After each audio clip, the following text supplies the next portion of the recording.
সকালে আজকে খাবার ছিল হচ্ছে হোটেলের ডাল পরোটা। কারণ হচ্ছে আজকে ভাত রান্না করিনি।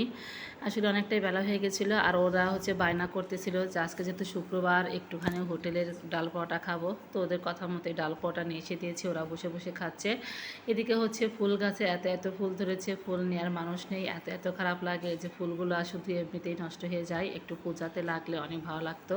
তো যাই হোক, রান্নাবান্না করার জন্য এদিকে চলে আসছি, তাই তোমাদের সাথে একটু ভিডিও করে শেয়ার করে নিলাম। আর আজকে হচ্ছে রান্নাবান্না করব, এই তো কালো জিরা ভর্তা, আর হচ্ছে সাথে অনেক রকমের ভর্তাই করব। তিল ভর্তা, তারপর হচ্ছে খানমান পাতা ভর্তা, তারপর হচ্ছে ডিম ভর্তা, মাছ ভর্তা, সব কিছুই। আর কী কী ভর্তা করব সবই শেয়ার করব তোমার সাথে, পুরো ভিডিওটা দেখতেই থাকো। হ্যালো সবাইকে, সবাই কেমন আছো? আশা করি ভালো আছো, আর আমিও ভালো আছি।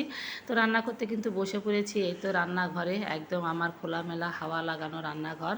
এই হাওয়া লাগানো রান্নাঘরে আমার রান্না করতে এত এত ভালো লাগে, খুবই ভালো লাগে। তাই যতই যা রান্না করি না কেন, হালকা পাতলা হোক আর ভারী রান্না হোক, আমি এখানে রান্না করি। তো যাই হোক, প্রথমে জালটা ধরে, যেহেতু শুকনা খোলা, ভাবলাম যে এই খোলাতে সব কিছু টেলে নিয়ে, কালো সাথে হচ্ছে তিলগুলো, এগুলো তো শুকনা খোলাতে টেলে নিলে কিন্তু বেশি ভালো হয়। তো যাই হোক, অনেক সুন্দর করে টেলে নিলাম। আর একটা ডিম ভাজি করে নিচ্ছি, কারণ ভর্তা ভাতের সাথে শাশুড়ি মাকে একটা ডিম ভাজি করে দেবো। আর হচ্ছে আমরা ডিম ভর্তা খাবো, কারণ উনি আবার ডিম ভর্তা খেতে পছন্দ করেন না।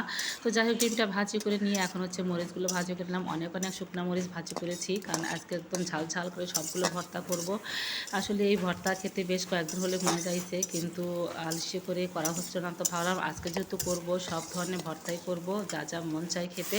তো ওই জন্যই এই ভর্তার আয়োজন করা। আর পেঁয়াজ, কাঁচামরিচ, রসুন সব কিছু ভাজি করে নিলাম। অবশ্যই পেঁয়াজ ভাজি করে নিয়ে পেঁয়াজ হচ্ছে কাঁচা দেবো।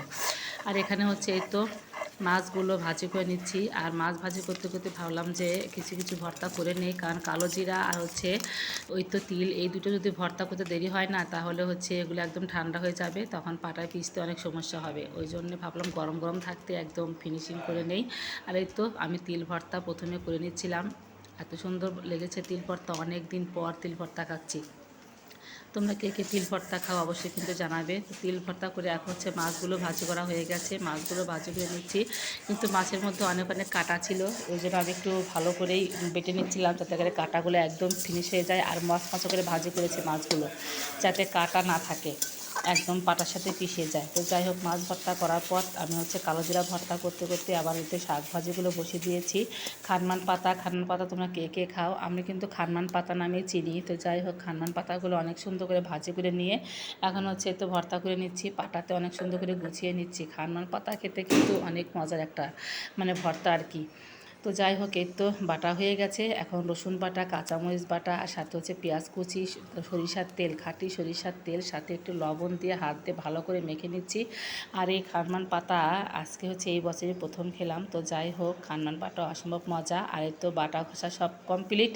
এখন হচ্ছে সব ধরনের ভর্তা একটু একটু করে নিয়ে পাটা মশা ভাত তো খেতেই হবে, তা তো চলবে না। আর এই পাটা মশা ভাতের জন্য সবাই অপেক্ষা করে আছে, দিব্য কাব্য হা করে বসে আছে কখন দেবো। তো যাই হোক, পাটা মশা ভাত সবাইকে দিয়ে নিজেও একটু খেয়ে নিয়েছি। আর সবশেষে হচ্ছে ডিম ভর্তা করার জন্য 3টা হাঁসের ডিম সিদ্ধ করে নিলাম। তো যাই হোক, এই তো মোটামুটি সব ভর্তাই কমপ্লিট। এখন হচ্ছে গরম গরম ভাতের সাথে একটু খেয়ে নেব, কারণ আজকে ভর্তা ভাত খাওয়ার জন্য সকালবেলা আমি তেমন কিছুই খাইনি, বিশেষ করে এই ভর্তা দিয়ে একটু তৃপ্তি করে পেট ভরে দুপুরে ভাত খাওয়ার জন্য।